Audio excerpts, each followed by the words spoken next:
was akin to those who are old enough to remember jigsaw puzzles. And that you would take a 1,000-piece jigsaw puzzle and you empty the box, and you've got to start sifting through those pieces. And you want to start, if you're real good, you start at the corners, right? Try to put your corners together.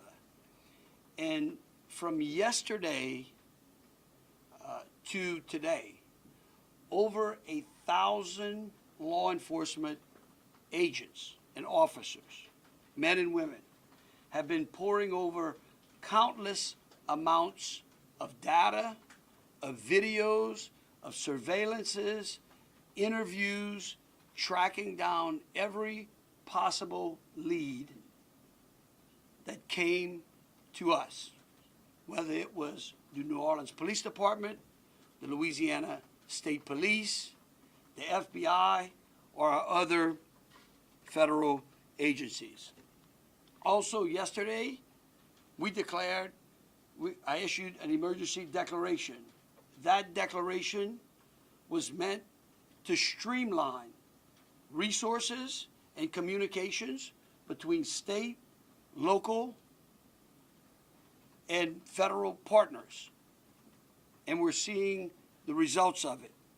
I also would like to remind everyone that what's going on in the city and the state is twofold.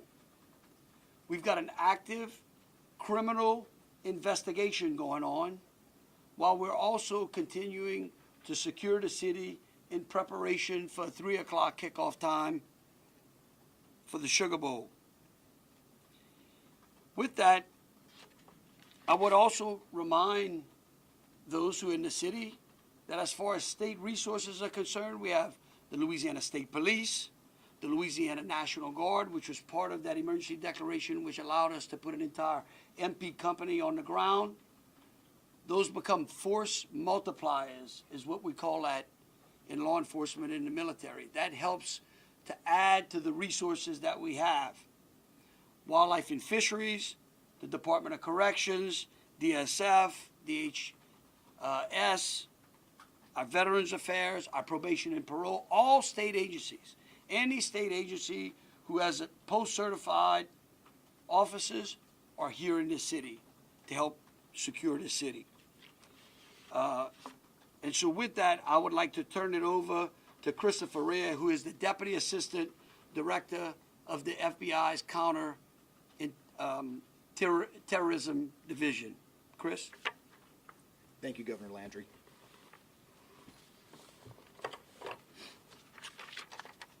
Good morning. I am FBI Deputy Assistant Director Christopher Raia. I'm from our Counterterrorism Division at headquarters. I'm also joined by Assistant Special Agent in Charge Alethea Duncan from our New Orleans office, who you heard from yesterday. I'm here to discuss not only the latest investigative information we have here in New Orleans, but I'll also let you know about other investigative activities outside of the state. I first, and most importantly, want to send our deepest condolences to the victims of this horrific attack and their loved ones. 14 innocent victims were killed in this senseless attack, and at least 35 are injured. We cannot ease the grief people in this community and across the nation are feeling at this time, but rest assured, we stand with you and in support of you. All the resources, and I'm going to go into that a little bit later, all the resources of the FBI are being focused on tracking down every piece of evidence, every lead, every interview, every potential lead we've got. While I won't be able to answer all your questions today, my goal is to be as forthcoming as possible with you on what we've uncovered so far. First and foremost, let me be very clear about this point. This was an act of terrorism. It was premeditated and an evil act. This was obviously a critical incident, and with that, lots of information and tips come pouring in from law enforcement, first responders, and the public. We have been aggressively running down these tips and information.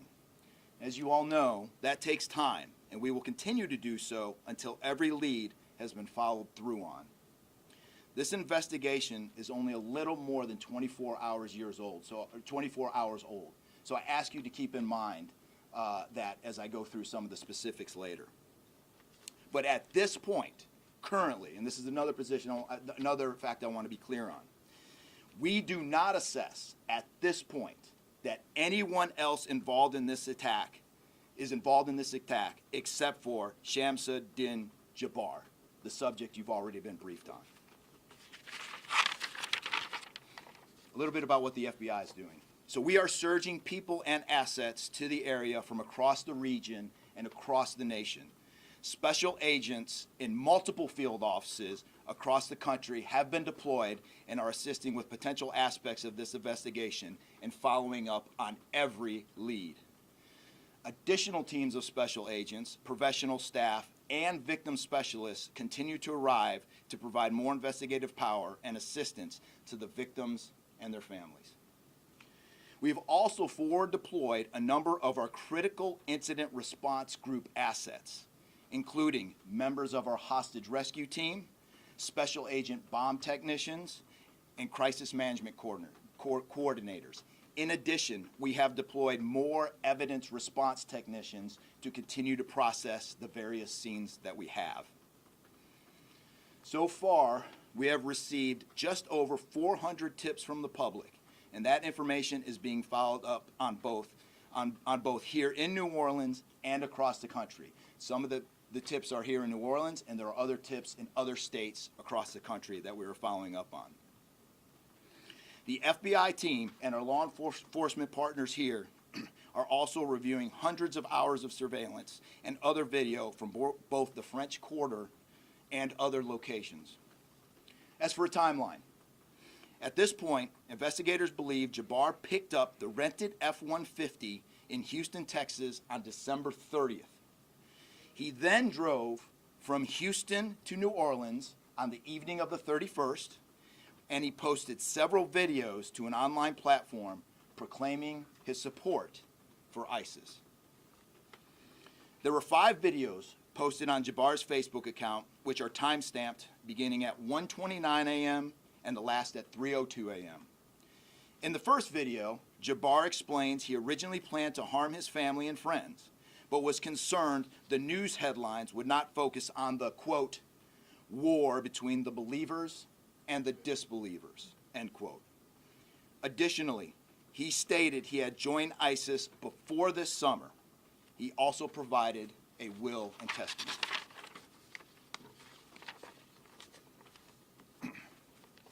FBI and ATF. FBI, we have a couple different scenes at the location. We have released the scene at Bourbon Street. That scene has been released. We also have a scene off of Mandeville address where we're currently searching that scene right now. FBI and ATF agents have secured that house, and that location is being searched for potential evidence. On New Year's morning, Jabbar opened fire after ramming through a blocked-off area of Bourbon Street, used his truck as a weapon to run over the victims.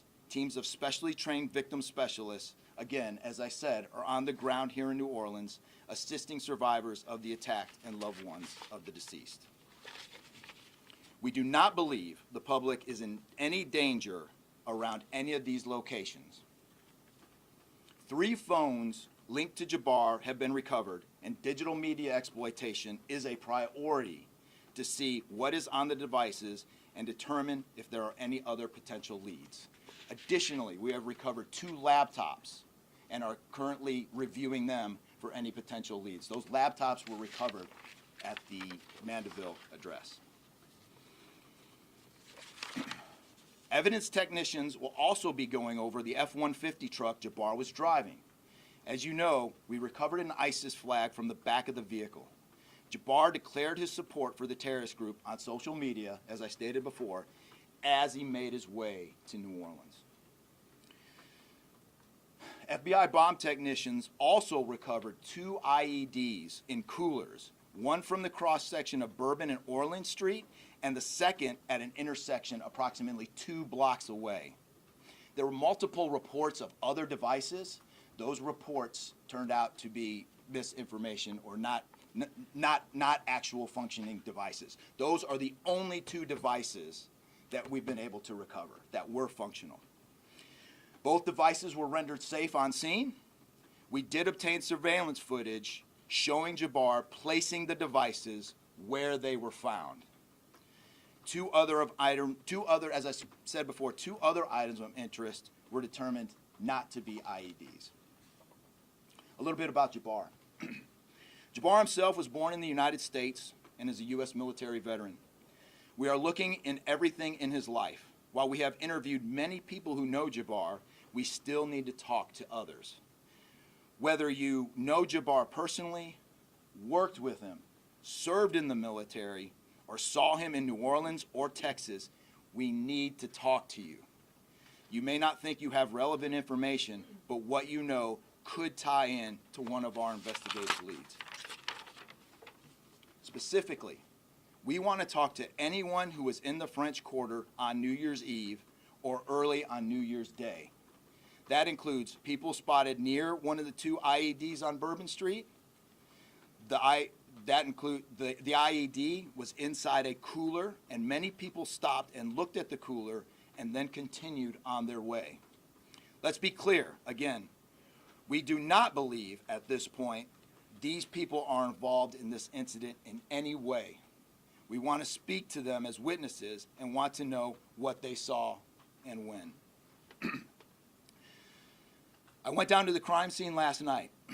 It is very hard to put into words what it looked like and how difficult it was to see. Anyone with information can call us at 1-800-CALL-FBI or send digital tips to fbi.gov/Bourbon Street attack. Early this morning, evidence response teams finished their work at the crime scene. Bourbon Street has been turned over to the city of New Orleans. As you know, there's also an FBI investigation in Las Vegas. We are following up on all potential leads and not ruling everything out. However, at this point, there is no definitive link between the attack here in New Orleans and the one in Las Vegas. And again, as I close, I'll preface everything with what I started with in the beginning, which was this is very early in an investigation like this. Again, our thoughts and prayers are with the victims of this tragedy and everyone impacted across the country. They remain at the heart of our investigation. I also, although I've only been on the ground here a short time, I also want to express a sincere appreciation for our partners here, which include the U.S. Attorney's Office, HSI, ATF, the New Orleans PD, the Louisiana State Police, the Governor's Office, and countless others. At this point, I'm going to turn it over to the Special Agent in charge of ATF here, Josh Jackson.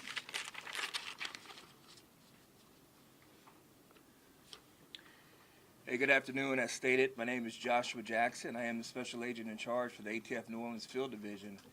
And ATF's primary mission is preventing, reducing, and solving violent crime throughout the United States and abroad. Solving part is the focus of this investigation. ATF resources that have been brought to bear to the city and to focus with our federal, state, and local partners have been our national response team. We spoke about the scene that's still being processed now. The national response team of ATF is a team of certified fire investigators, certified explosive specialists, fire engineers, electrical engineers. These folks will give us additional investigative leads to help the investigative team identify what happened at the location in Mandeville and identify how that fire started and move the investigation forward from there. Additional resources that ATF has brought to bear into the city as our ATF Special Response Team. This is a tactical team capable of handling any sort of enforcement operation. This team is deployed, on set, and ready for the Sugar Bowl today. This team is also made available to the Louisiana State Police and also New Orleans Police Department to assist with any efforts that they may have during this period.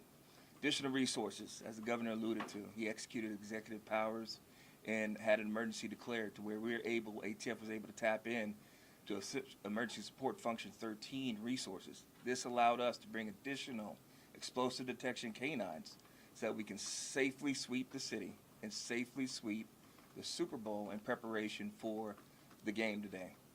These resources will still be in the city as we lead up to the Super Bowl and through Mardi Gras. These type of ATF resources will be here. The last resources the ATF has brought to bear, and probably the most important one, is our victim witness coordinators. These folks come in and they provide resources to the victims and the family members that have suffered greatly during this tragedy. The entire city hurts, but the victims and the family members are in need of resources and care long after this investigation wraps up. This time next year to be hard for the families and friends who suffered during this event.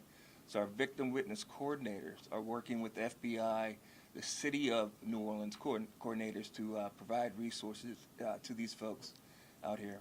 And as we move forward, ATF will be committed.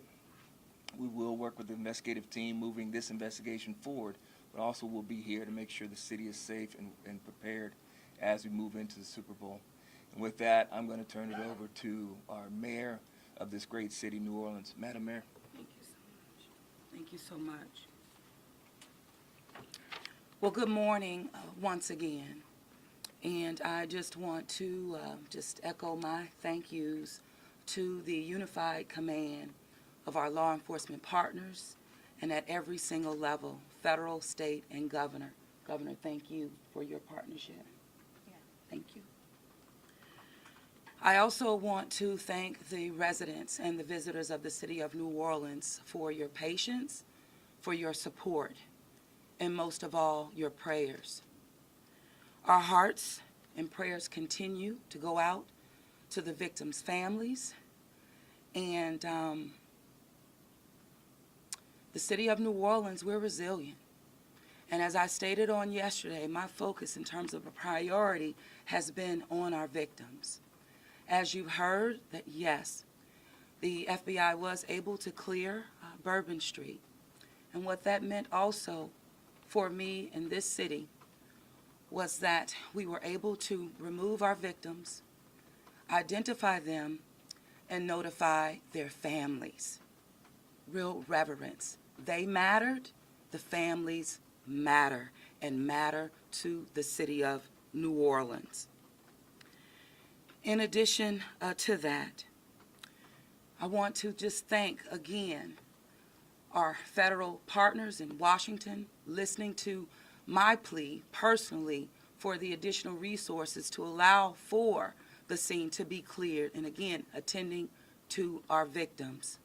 I walked by each one, and I did the sign of cross in my own way, because reverence, again, is important. So while we have been able to have Bourbon Street returned back to the city of New Orleans, and the due diligence has been done, that then allowed me to give the go-ahead to begin the cleaning of Bourbon Street. That started happening in the morning about 2 a.m. It was completed before 8 a.m. this morning. But that has really set the tone, I would say, and with the confidence that I have in the law enforcement partners, all of the resources that have been activated, how we have made sure that safety continues to be our top priority, how our assets have been deployed strategically, again, for the safety and the protection of our visitors and our residents in the city. And because of that, the confidence is there to reopen Bourbon Street to the public prior to game time today. The first order will be to allow for vendors to come in and service the businesses. That's important in order for us to stand up activation, as you know, Governor. And so with that, I want to reassure the public that the city of New Orleans is not only ready for game day today, but we're ready to continue to host large-scale events in our city because we are built to host at every single turn. I want to, again, thank all of those who responded to the FBI's call for information and tips. As you heard, that has been useful. Continue to do that. The investigation is still active and absolutely under the FBI's leadership. We will continue to operate and cooperate as we always have. So I want to also thank all of our partners for the added resources for victim and crisis management. We know that that's, again, important. Working with our partner, the Greater New Orleans Foundation, we have set up a fund for our victims' families for not only today but into the future. As you heard, this is going to be a long process for our people. So with that, the city of New Orleans, and with all of my confidence, we are ready. And we could not get here, again, without the unified presence, support, and cooperation. We are stronger together. And I want to say again, thank you so much. Thank you, Governor. So once again, the governor would like me to reiterate that Bourbon Street will be prepared for full activation before game time today. We know 3 p.m., so we're working towards 2:30 p.m. But prior to game time, the kickoff, Bourbon Street will be restored. So we're hard at work now. Our teams are now, and of course, working with our business community to serve our public and serve our residents and our visitors alike. In closing, I want to rest people assured. Right now in the city of New Orleans, there is an unprecedented amount of law enforcement resources that are being utilized to close out and to hunt down and to finalize this investigation. I want to thank the FBI and all of our federal partners for the amount of resources they have poured into the city. This type of event can happen in any city. And that's the tragedy of it. And I think it's important for people to understand that to protect our citizens in America from evil, you have to crush it. You can't go out there and placate it. You can't go out there and say, oh, I'm going to put this in place and that in place and hope that evil doesn't show up on your doorstep, because it will. You have to crush it. And that's what we're going to do here. We're going to put it all behind us. We're going to continue to keep the victims, those that are in the hospital, either fighting for their lives or trying to recover, in our thoughts and in our prayers. But you know, this morning, and I don't want to single out just one news source, but I just happened to turn on Fox and Friends, and that was a young man who was interviewed, who was actually on Bourbon Street during this horrific act of terrorism. And they closed out by asking him, what now? And I think he summed it up. He said, look, we can't live in fear, because fear will paralyze us. He said, we come down to the city to enjoy ourselves and to entertain ourselves and to be with our friends and with our families, because that's who we are. Louisiana invented hospitality. The people of this city care for each other. And believe you me, we care about each one of the lives that were lost in this city and that. We will never forget them. But it would be a tragedy if we let their losses be snuffed out because of fear. This city will be back. We will be open to family and friends and loved ones who want some time to relax from the pressures of life. And so today, we're going to have us a sugar bowl. We're going to enjoy ourselves. We're going to keep those, again, who have lost loved ones in mind. And we're going to get on to the business of this city and this great country. With that, I'll take any questions. Governor, this is for you and the Assistant Director. The message has really changed since yesterday. Yesterday, the FBI said that people should be vigilant, that he did not act alone, that he likely had help, and now you're coming out the very next day and saying he was a lone wolf, everything is safe, the game moves on. everybody had a good time. How can you be so sure just 12 hours later? Well, we're going to bring him up. All right, but here's what I want to remind everyone. Like I was a deputy sheriff, right? I worked in a jail. I worked on the street. I worked on the interstate. I served warrants. I can tell you. Look, in today's world, I get it. Information, we get information like that. Everybody lives in a 15-second TikTok video. We think that life operates like it does on our phones, and it just doesn't. Information changes. In fact, that's why we ask the media for patience. We get information, like I said, no one dumps 1,000-piece jigsaw puzzle and puts it together in 5 seconds. Okay? And what I would tell you is that I appreciate the fact that what we did was we're under-promising and over-delivering today. And I think that's important. And I want to remind something. Look, because over the last decade, law enforcement has taken it on the chin, unfairly. And there are great men and women serving in the FBI, in ATF, in Louisiana State Police, in New Orleans PD. Our sheriffs have been unbelievable in this. And I tell you, they want to protect you all.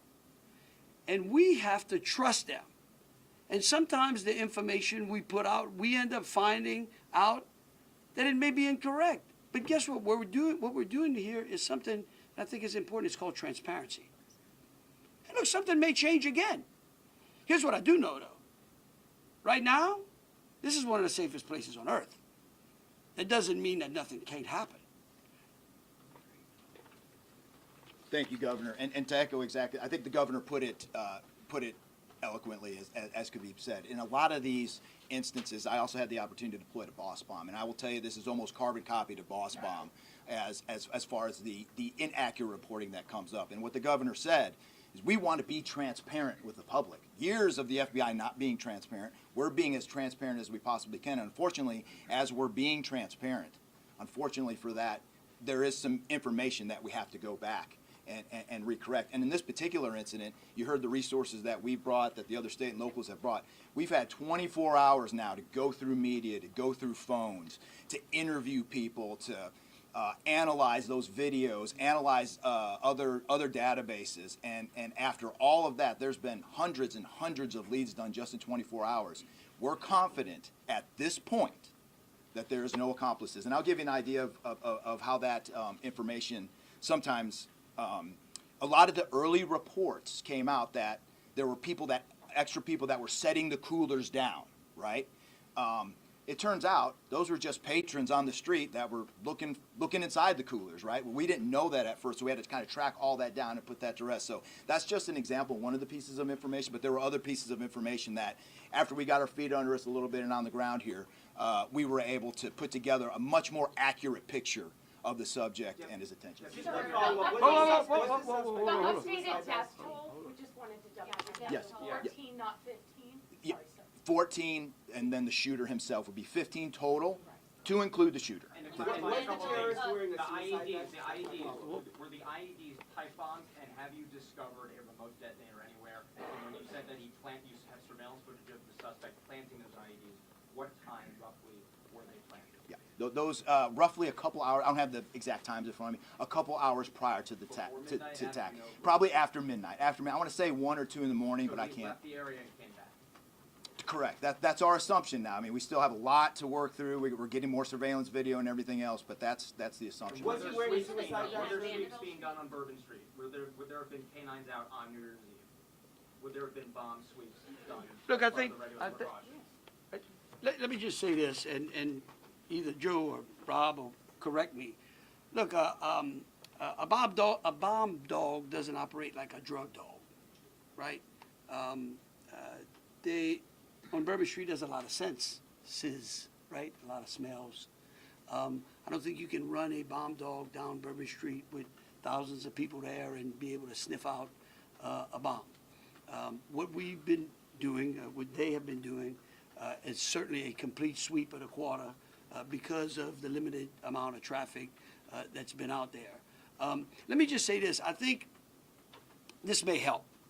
It would be my hope that as some additional time goes through, maybe closer to maybe the beginning of next week, we will, if we've got it to what extent buttoned up as we could, I would work with the FBI and the city, and maybe we can come up with a timeline to be able to get you those informations, kind of walk everyone through from day one through. I think it's extremely premature, and you're really putting us on some speculative grounds to ask some of those questions, because again, it's only been 24 hours.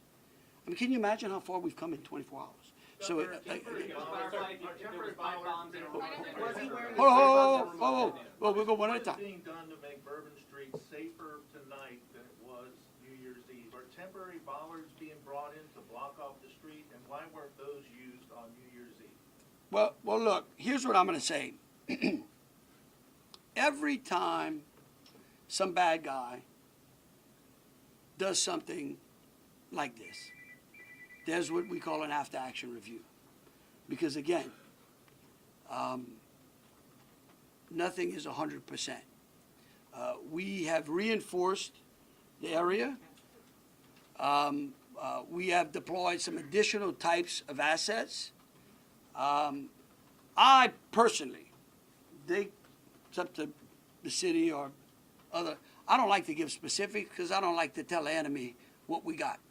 But I can tell you we're in better shape than we were before. We have time for two more questions. Director, can you speak to the Mandeville scene? Say- Can you speak to the Mandeville scene? And then we'll go to you. Some neighbors at that site told us they smelled smoke early in the morning. Was there a fire there? Any kind of burning happening? Yeah, great. Do you still believe that fire happened after the suspect was killed? That's correct. Yeah, I'll move to 18. I do want to address the suicide vest question. I want to kill that one right away. Okay. There was no evidence that the subject was wearing a suicide vest at all. So I will turn the Mandeville stuff over to ATF. Yeah, as to the fire at the Mandeville scene, so our working theory now is that the fire started after Jabbar was already deceased. There's a lot of different ways that can happen. You could have different time devices. You could have a long cord that extended that time. You could also have pressure cookers that were put on top of the stove filled with gasoline, and then it went off. There's a lot of different ways to do it, but that is why our ATF National Response Team is here to answer those questions and get that investigative lead back to our team. So more to come on that. We're still processing that scene. We're out there right now. Are you able to assess what type So of how he became radicalized over all of this time? What brought him to Bourbon Street? Do we understand whether any international travel involved? What led him down this path to this sort of radicalization? Sure, a lot of questions we're still asking ourselves. We know that he specifically picked out Bourbon Street. Not quite sure why. I mean, I think one can assume that it was lots of people New Year's Eve, with a target for an attack.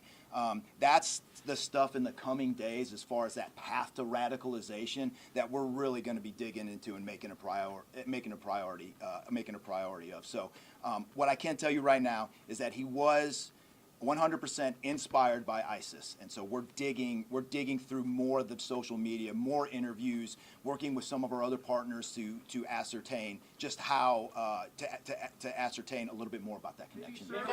Oh, we're gonna do one more. Kate. Right there. You've had your hand up for a while. Okay. Thank you, I appreciate it. Yeah. It's actually for Special Agent Raia. Sir, I prefer those. I would tell you. In order to reassure people, would you be able to explain the analysis and evidence that has led to this most recent understanding that he was a lone actor and that there is at this point, at least from your understanding, no further danger to the public? Sure. I think a lot of that, multiple interviews, the hundreds of interviews that we've conducted so far, the social media review that we've done of his accounts, by my count now, the 5 devices we have, the 3 cell phones and the 2 laptops, been able to initially triage or go through that, and there is just nothing to indicate through call records, through anything on those devices, through interviews, through anything in our systems that he was aided in this attack by anybody. And again, I have to caveat, like the governor said, it's just 24 hours into it. And that could change, but right now, we've got a much better picture and much more confidence on what we were dealing with than we were just 24 hours ago.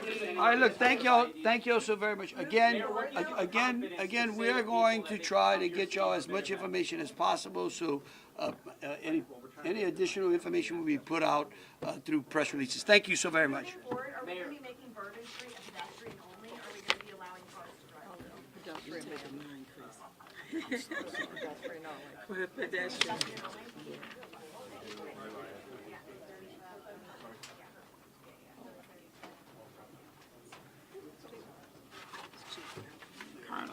No, you good? No, I'm good. Yeah, yeah. Take it over. No, I'm giving them to the animal.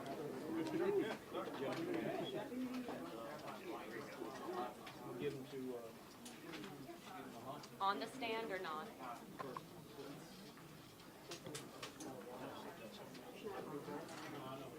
okay.